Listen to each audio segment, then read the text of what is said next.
Baik, bismillahirrahmanirrahim. Assalamualaikum warahmatullahi wabarakatuh. Perkenalkan, nama saya Arif Munandar dengan NIM 21024014014056. Jadi di sini saya akan ingin menjelaskan dan memperkenalkan komponen-komponen dari elektronika. Baik, untuk mengefisienkan waktu, komponen pertama yaitu resistor.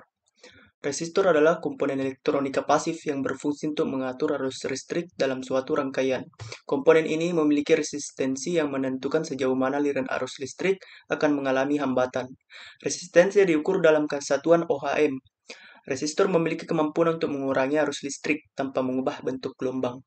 Fungsi resistor adalah untuk membatasi aliran arus listrik atau mengatur tegangan yang mengalir dalam suatu sirkuit.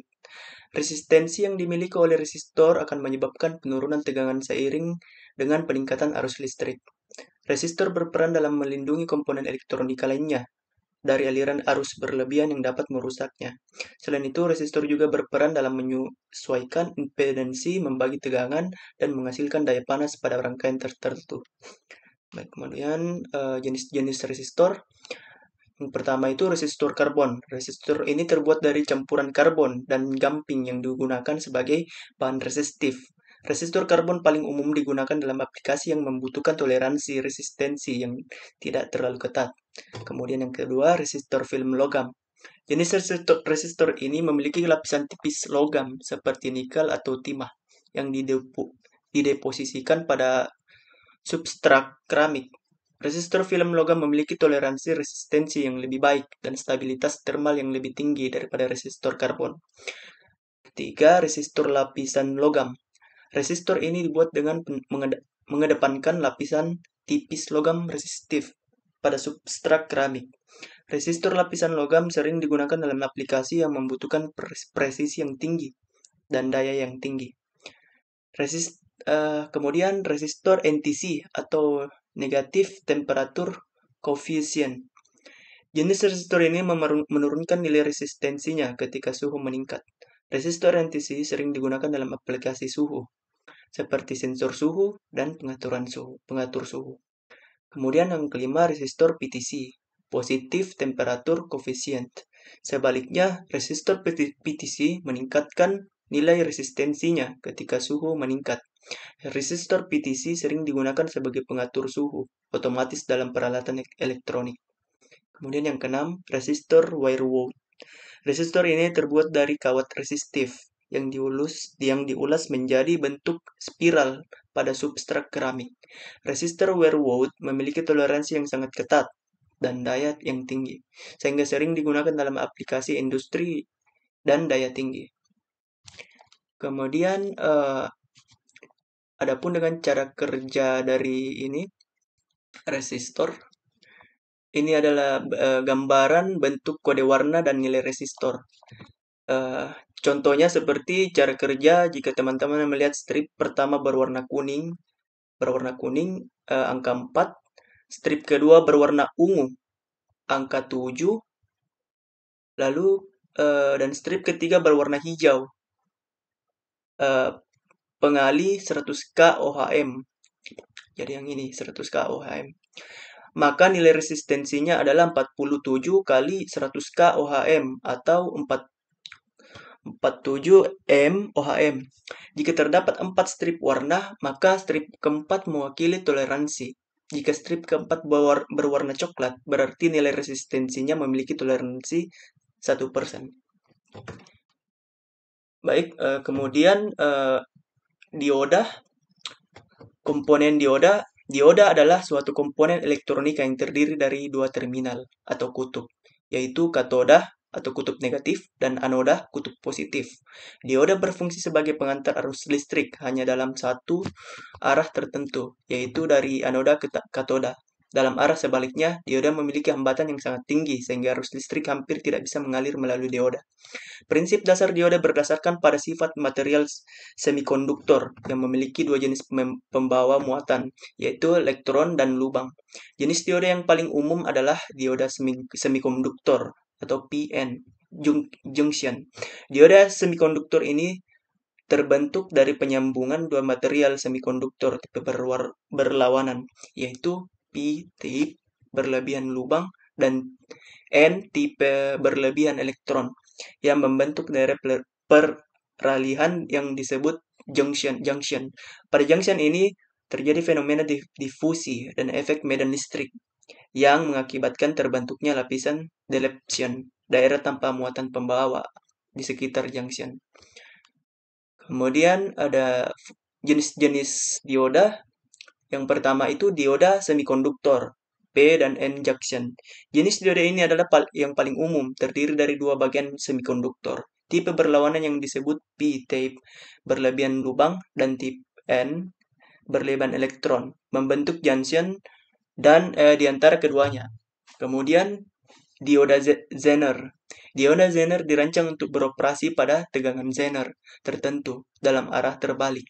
Ini memungkinkan dioda Zener digunakan dalam aplikasi pengatur tegangan, di mana mereka menjaga tegangan stabil meskipun menjadi variasi pada tegangan input. Adapun dengan dioda Schottky memiliki hambatan lebih rendah daripada dioda PN junction biasa. Ini membuatnya cocok untuk aplikasi yang memerlukan penyerahan cepat atau sirkuit saklar. Kemudian 4 dioda LED atau light emitting diode. Dioda LED mengubah arus listrik menjadi cahaya. Mereka tersedia dalam berbagai warna tergantung pada bahan semikonduktor yang digunakan. Kemudian yang kelima, dioda fotodetektor. Dioda fotodetektor dapat mendeteksi cahaya dan mengubahnya menjadi arus listrik. Kemudian dioda varaktor atau varaktor diode. Diode varaktor adalah jenis khusus diode yang memiliki kapasitas variabel yang dapat diubah dengan mengubah tegangan bias.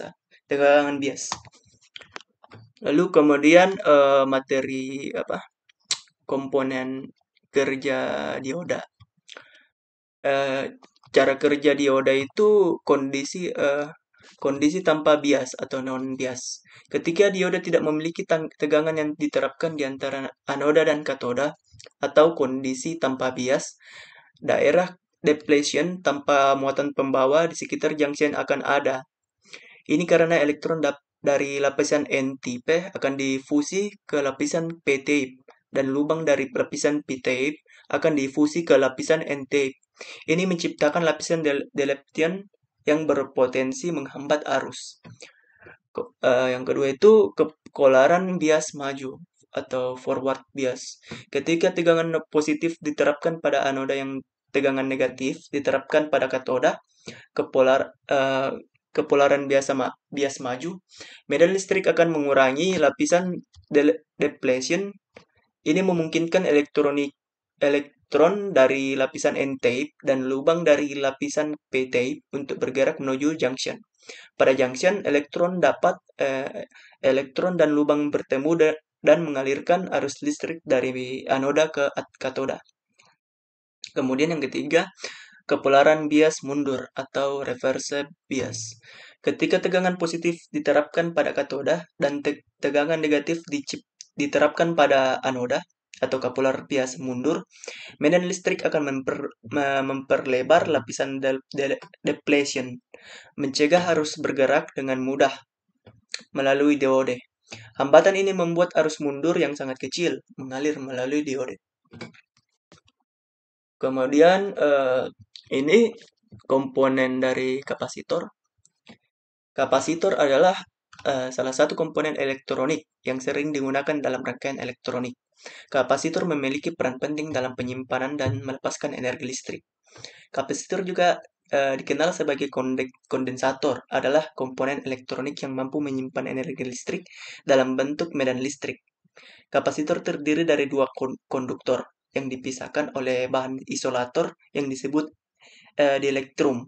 Konduktor ini dapat berupa pelut logam atau kawat yang dilapisi dengan bahan konduktif seperti aluminium atau tembaga. Dielektrum dapat terbuat dari berbagai bahan seperti kertas, plastik, keramik, atau bahkan udara. Kemudian adapun dengan fungsi dari kapasitor, yang pertama penyimpanan energi. Kapasitor dapat menyimpan energi listrik dan melepaskannya saat diperlukan. Hal ini membuat kapasitor sangat berguna dalam rangkaian daya seperti sumber listrik dan UPS atau Uninterruptible Power Supply. Penyaringan sinyal. Kapasitor dapat digunakan untuk menyaring sinyal listrik dengan frekuensi tertentu. Kapasitor dengan nilai kapasitansi yang dapat memblokir frekuensi terendah dan membiarkan frekuensi tinggi melewati. Ini berguna dalam aplikasi audio dan komunikasi. Selanjutnya, cara kerja kapasitor. Saat kapasitor dihubungkan ke sumber tegangan baik itu sumber tegangan DC atau AC, maka kepingan atau piringannya akan terisi oleh elektron. Apabila elektron saling berpisah dari satu buah plat ke plat yang lainnya, menyebabkan muatan elektron ada di antara kedua kepingan. Lalu kemudian komponen IC atau integrated circuit. IC atau integrated circuit adalah sebuah komponen elektronik yang terdiri dari sejumlah besar komponen mikroelektronik seperti transistor, kapasitor, resistor, dan jalur sirkuit yang terintegrasi dalam satu chip silikon kecil. IC diciptakan untuk melakukan berbagai fungsi elektronik seperti menguatkan sinyal, melakukan perhitungan, dan mengendalikan perangkat elektronik. Kemudian ada fungsi IC. Yang pertama itu penguat sinyal. IC dapat digunakan untuk memperkuat sinyal elektronik seperti dalam penerima radio dan atau amplifier audio. Lalu kemudian pengolahan data. Dalam komputer, IC digunakan untuk melakukan perhitungan dan pemrosesan data. Kemudian yang ketiga, pengendalian motor. Dalam kendaraan otomotif, IC digunakan untuk mengendalikan motor dan sistem lainnya. Kemudian cara kerja IC. IC bekerja berdasarkan prinsip dasar elektronika, di mana sinyal listrik dikendalikan oleh komponen-komponen seperti transistor, dioda, dan kapasitor. Transistor bertindak sebagai saklar mengatur aliran arus listrik. Ketika sinyal masuk ke IC, transistor dapat digunakan untuk memperkuat atau melemahkan sinyal, atau bahkan untuk mengubah aliran sinyal. Kapasitor dapat menyimpan dan melepaskan energi dalam sinyal, sedangkan resistor dapat mengontrol atau membatasi kekuatan sinyal. Lalu kemudian komponen chipset.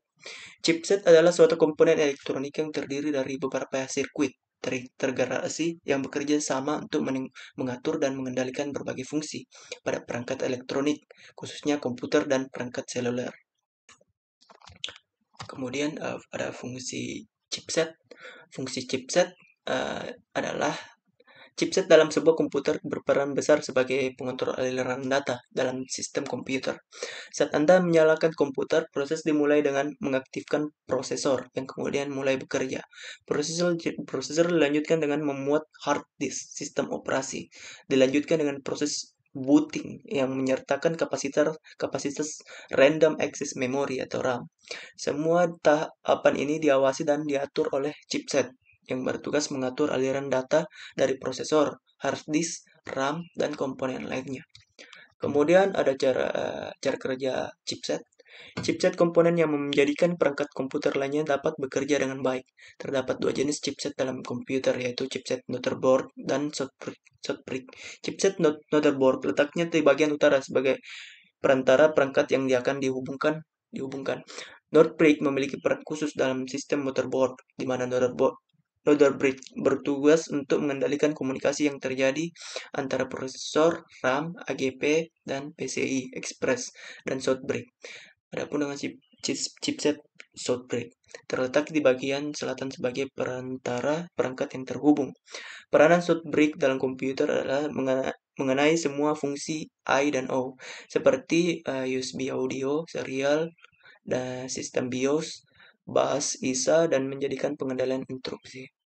Baik, mungkin itu yang bisa saya sampaikan. Lebih dan kurangnya mohon dimaafkan. Saya kira dengan mengucapkan walahul muwaffiq lil aqwamit thoriq.